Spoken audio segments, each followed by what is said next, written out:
আসসালামু আলাইকুম। অনেকে খামার শুরু করতে চাচ্ছেন কিন্তু কিভাবে করবেন বুঝতে পারতেছেন না। আমি যদি এখানে বসে আপনাদেরকে উপদেশ দিয়ে বলি যে আপনি এভাবে শুরু করেন তাহলে আপনি কোনোভাবে খামার শুরু করতে পারবেন না। কারণ হচ্ছে আপনি বর্তমানে যে পজিশনে আছেন ওইটা বিবেচনা করে আপনাকে খামার পরিচালনা করতে হবে। যেমন ধরেন আপনি একজন ছাত্র, আপনি পড়ালেখার পাশাপাশি এটা করতে চাচ্ছেন আরকি, এই সেক্টরে আসতে চাচ্ছেন তাহলে আপনি একভাবে শুরু করতে হবে আপনাকে। আবার অনেকে আছে যারা হচ্ছে ফুল টাইম এখানে সময় দিবে, অন্য কোনো কাজ করবে না। তাদেরকে অন্যভাবে শুরু করতে হবে। অনেক ধরনের পন্থা আছে ভাই। খামার আমিই করতেছি, আপনিও করতেছেন, এরকমভাবে যদি শুরু করে দেন তাহলে আপনারা হয়তোবা বেশিদিন এখানে টিকে থাকতে পারবেন না। কারণ ছাগলের সেক্টরটা হচ্ছে আপনার এমন একটা সেক্টর যেখান থেকে আপনি ছাগল কেনার পর ১ মাস থেকে আর্ন করতে পারবেন না, কোনো ধরনের ইনকাম করতে পারবেন না। এটা হচ্ছে একটা লং প্রসেস। এটা আপনাকে সবসময় মাথায় রাখতে হবে। যদি আপনারা সবসময় মাথায় রেখে কাজ করতে পারেন তাহলে আপনারা এখানে সফলতা অর্জন করতে পারবেন ইনশাআল্লাহ। ছাগলের খামার পরিচালনা করতে গিয়ে আপনার প্রথমত হচ্ছে প্রাইমারি নলেজ থাকতে হবে।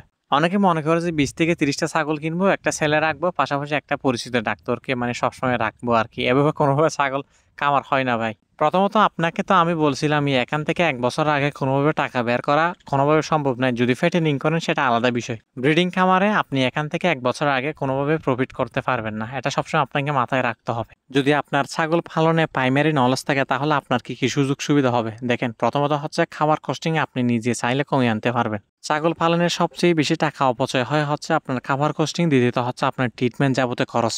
আপনি ছাগল দেখে বুঝে নিতে পারবেন যে কোন ছাগলকে কি পরিমাণ দানাদার দিতে হবে। আপনি যদি এটা না বুঝেন তাহলে অতিরিক্ত দানাদার দিয়ে ফেললে প্রথমত হচ্ছে ছাগলের পেট ফাঁপা, পাতলা পায়খানা এই সমস্ত রোগে আক্রান্ত হতে পারে। এই সমস্ত রোগে আক্রান্ত হলে প্রথমত হচ্ছে আপনার পরিমাণের চাইতে বেশি খাওয়াইছেন, যেটা এক্সট্রা খাওয়াইছেন এটা হচ্ছে বাড়তি খরচ, দ্বিতীয়ত হচ্ছে আপনার ট্রিটমেন্ট যাবতীয় টাকা খরচ করতে হবে। এবার আসেন, আপনার যদি পূর্ব কোনো অভিজ্ঞতা থাকতো এই বিষয়ে তাহলে আপনার ট্রিটমেন্ট যাবতীয় খরচটা অনেক বেশি কমিয়ে আনতে পারতেন। দ্বিতীয়ত হচ্ছে আপনার খাবারটা অপচয় হতো না আর ছাগল রোগে আক্রান্ত হতো না। আপনি যদি একেবারে নতুন হয়ে থাকেন তাহলে আমি আপনাদেরকে রেকমেন্ড করব আপনারা ২টা দিয়ে শুরু করেন, এখান থেকে এক্সপেরিমেন্ট গ্যাদার করেন, তারপর আপনি বড় পরিসরে করিয়েন। তাও আবার ব্ল্যাক বেঙ্গল দিয়ে করতে হবে, না হয় আপনি বুঝতে পারবেন না আরকি। যদি আপনি সাকসেস হন তাহলে আপনি যেকোনো ব্রিড নিয়ে কাজ করেন, এটাতে আমার কোনো আপত্তি নেই। অনেকে না বুঝে ছাগল কিনে এনে খামার শুরু করে দেয়। কোন জাত, কোন ব্রিড, কোন ছাগল নিয়ে শুরু করলে ভালো হবে কোনো কিছু বুঝে না। পরবর্তী যখন ছাগল মারা যায় তখন হচ্ছে ছাগলের সেক্টরে লস। আচ্ছা, লস করছে যে এরকম ১০টা ছাগল খামার রেখে যদি আপনি দাঁড় করায় জিজ্ঞেস করেন যে কি কারণে আপনার ছাগল সেক্টরে লস করছেন আপনি, আমি শিওর হয়তো ২-১ জন বলতে পারবে কিন্তু বাকিগুলো কোনোভাবে বলতে পারবে না যে কি কারণে ছাগলের সেক্টরে সে লস করছে। তার তো ভাই এ সম্পর্কে জ্ঞান ধারণা কিচ্ছু নাই। সে শুধু ইউটিউবে দেখে ছাগল খামার শুরু করে দিছে, এখন লস করতেছে। তার জন্য আমি প্রত্যেক ভিডিওতে আমার মনে হয় আমি প্রায় ভিডিওতে বলি যে আপনার ছাগল খামার করার আগে আপনাদের বেসিক কিছু জ্ঞান অর্জন করা খুবই বেশি গুরুত্বপূর্ণ এই সেক্টরে।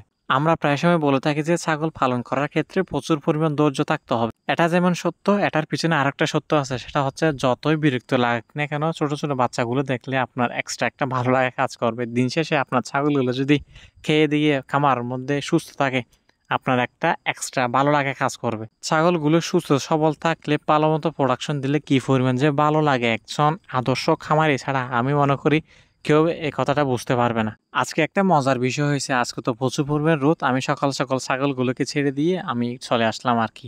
দুপুরে গিয়ে দেখতেছি মসজিদে যাওয়ার আগে আমি ছাগলগুলোকে ডেকে আনার চেষ্টা করতেছি আর কি। ছাগলগুলো আসতেছে না, এক একটা এক এক জায়গায় চলে যাচ্ছে। আমি একজন মানুষ পারতেছি না আর কি। ছাগলগুলোকে ডেকে নিয়ে আনারও একটা কারণ আছে, কারণ হচ্ছে এখানে প্রায় জায়গার মধ্যে এখন ধান রোপণ করে ফেলছে, কিছু কিছু জায়গার মধ্যে ধান রোপণ করে নাই, ওখানে হচ্ছে ছাগল এখন খাবার খাচ্ছে আর কি। আমি যদি ছাগলগুলোকে ছেড়ে দিয়ে মসজিদের মধ্যে চলে যাই, কিছু ছাগল আছে তারা অনেক বেশি দুষ্ট, তারা হয়তোবা মানুষের ধান খেয়ে ফেলবে, যেটা আমি কখনো চাই না। কারণ আমার কোনো জিনিস মানুষের ক্ষতি করুক এটা আমি কোনোভাবে চাই না। ছাগলগুলোকে অনেক ডাকাডাকি করতেছি, তারা আসতেছে না। এর আগের দিন কিন্তু প্রচুর বৃষ্টি ছিল, তারা খুব একটা ভালো করে ঘাস খেতে পারে না, তাই তারা আজকে ঘাস খাচ্ছে, আসতেছে না। হঠাৎ দেখি প্রচুর পরিমাণে একটা বৃষ্টি চলে আসছে, সব ছাগল একেবারে খামারের মধ্যে ঢুকে গেছে। আমি মনে মনে ভাবতেছি এটা মনে হয় আমার জন্য আসছে বৃষ্টিটা।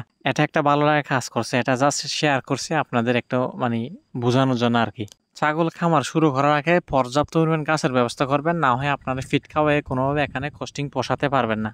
ছাগল হচ্ছে আপনার তৃণভোজী প্রাণী, তাদেরকে প্রচুর পরিমাণ ঘাস দিতে হবে। ঘাস না দিলে তারা আপনি পোষাতে পারবেন না, আর তাদের অনেক ধরনের রোগের সম্মুখীন হতে হবে। বিশেষ করে যদি আপনি ব্ল্যাক বেঙ্গল পোষেন, এদেরকে বিশেষ করে আপনার ছাড়নভূমির মধ্যে ছাড়তে হয়। আর যদি ছাড়নভূমির মধ্যে ছাড়তে না পারেন, এরিয়াটা অনেক বেশি বড় হতে হবে আর প্রচুর পরিমাণ গাছ দিতে হবে। তারপরে আপনি এই সেক্টরে এসে প্রফিট করতে পারবেন আর কি। সবাই ভালো থাকবেন, সুস্থ থাকবেন। আসসালামু আলাইকুম।